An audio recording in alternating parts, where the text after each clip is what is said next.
This video is based on an article by Manik Esahak Biswas. Long before the cities wake up, the daily pulse of Bangladesh's rural economy begins in the courtyard. Across the country, over 83% of rural households own livestock, with women serving as the primary caretakers for poultry and cattle. This household labor generates significant national value, contributing roughly 1.6% to the total GDP. This chart shows the historic upward trend in protein consumption per capita in Bangladesh across categories like chicken, eggs, and fish. As wealth and population continue to rise, the country is projecting its total protein demand to double by 2050. Scaling the current informal farming model to meet that future volume would likely cause the system to break under the pressure. The sector is currently facing a converging storm of three systemic threats. First is extreme heat. A temperature spike of just 3 or 4 degrees can cause milk production to plummet by 30% within hours and trigger lethal heat stress in poultry flocks. Second is supply chain volatility. Farmers rely heavily on imported feed materials, and a severe lack of cold chain infrastructure, like refrigerated transport, eats away at their already thin profit margins. Third is the threat of zoonotic diseases. Bangladesh has one of the highest population densities in the world, creating constant points of contact where viruses can jump between wildlife, livestock, and humans. This table from the CDC details the country's priority zoonotic diseases. Looking specifically at the row for the Nipah virus, we see a human case fatality rate of greater than 70%. When a severe outbreak hits, the only reliable containment method is mass culling.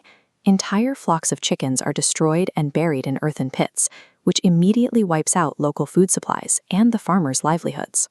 Heat stress, fractured supply lines, and viral outbreaks are not isolated incidents.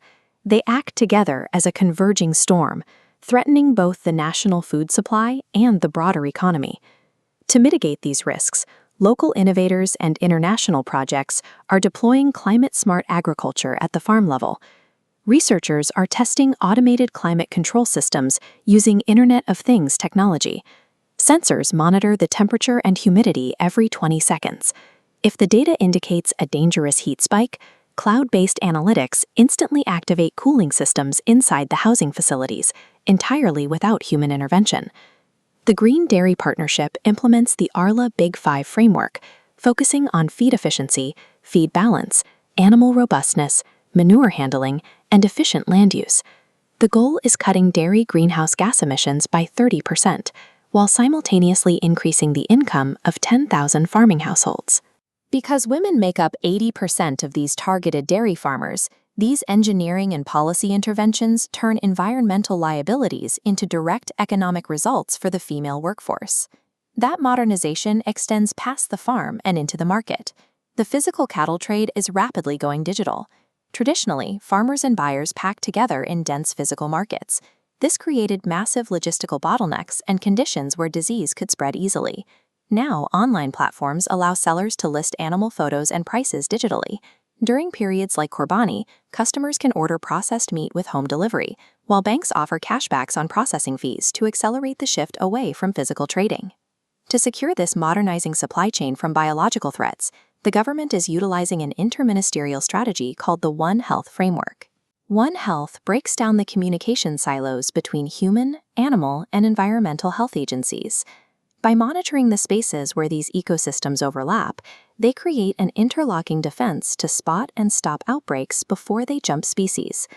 Pairing digital marketplace apps with unified government health policies creates a formalized supply chain that is resilient enough to withstand modern biological shocks. Bangladesh is transitioning from a vulnerable subsistence model into a standardized, commercially viable system. For the rural demographic, this turns traditional farming into a professional, tech-driven entrepreneurial path for young people and women. At the macroeconomic level, establishing reliable yields and secure supply chains prepares the country for its upcoming graduation from least developed country status. Meeting strict international hygiene and health standards unlocks lucrative global markets, paving the way for Bangladesh to export halal meat globally and revitalize its raw leather industry. Thanks for watching the video from Manik Esahak Biswas article. Have a blessed day ahead. By treating agriculture as a complex systems engineering challenge, Bangladesh is securing its domestic food supply and building the foundation for long-term economic independence.